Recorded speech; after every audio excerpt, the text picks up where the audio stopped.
अब अगर ट्रीटमेंट की हम बात करें तो क्या ये ट्रीटमेंट मतलब इसका पॉसिबल है, इंसान बिल्कुल ठीक हो सकता है इस कैंसर से या प्रोस्टेट से जुड़ी किसी भी बीमारी से? यस, प्रोस्टेट कैंसर किसी भी कैंसर की तरह ट्रीटमेंट डिपेंड करता है कि आपने किस स्टेज पे पकड़ा उसको। ठीक है, ट्रीटमेंट के दो पहलू हैं। सबसे पहला, ट्रीटमेंट बेस्ड ऑन डिजीज कितनी अग्रेसिव है। दूसरा, पेशेंट की एज क्या है। ठीक है, मान लो अगर किसी को बहुत ही लो रिस्क डिजीज आपने आइडेंटिफाई करी, पेशेंट ऑलरेडी जो है 90-95 के हो रखे। ठीक है, ऐसे पेशेंट में जो है पेशेंट को हम there is a very good option कि हम कोई भी ट्रीट ना करें।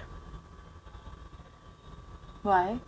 बिकॉज लो रिस्क डिजीज है, ये इतना स्लो ग्रो करेगी कि पेशेंट की नेचुरल लाइफ से पहले कुछ कर ही नहीं पाएगी।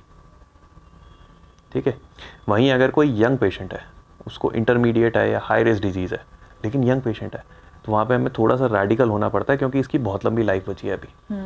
ठीक है, so we try to get ahead of the disease and try to completely remove it from the body. So अगर प्रोस्टेट के अंदर ही डिजीज है, you go in, operate it robotically, take it out. Okay, ठीक है, क्योंकि उसकी बहुत लंबी लाइफ बची है अभी। उस केस में आप ये नहीं कर सकते कि नहीं जी आप अपनी लाइफ जीते रहो, ये तो आपका जो है कुछ नहीं कर पाएगी।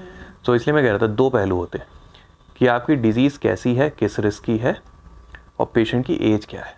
देन यू हैव टू सी कि आप ट्रीटमेंट को लेकर के कितना एग्रेसिव हो सकते हो। ऐसा नहीं हो कि आपका ट्रीटमेंट ही पेशेंट का कुछ नुकसान कर दे। राइट। ठीक है, तो यहाँ पे ये बैलेंस लेना पड़ता है। और प्रोस्टेट कैंसर एक ऐसी चीज़ है, अब प्रोस्टेट कैंसर होना वैसे तो बहुत ही ख़राब बात है, बट अगर हो भी गया तो इसकी इतनी ज़्यादा डिफाइंड रिस्क कैटेगरीज हैं और उसके हिसाब से डिफाइंड ट्रीटमेंट ऑप्शंस हैं कि हम लोग जो है पेशेंट का जो जनरल वेलबींग है, पेशेंट का जो जनरल परफॉर्मेंस स्टेटस है, उसके हिसाब से हम ट्रीटमेंट को टेलर कर सकते हैं। बिकॉज एनी पार्ट, देखो कैंसर या कोई भी बीमारी लेकर के चलो, one part is treating the cancer पर से and other part is maintaining the quality of life of the patient. ठीक है, Which is more important. हाँ, तो वो दोनों इंपॉर्टेंट होते हैं उसमें, राइट।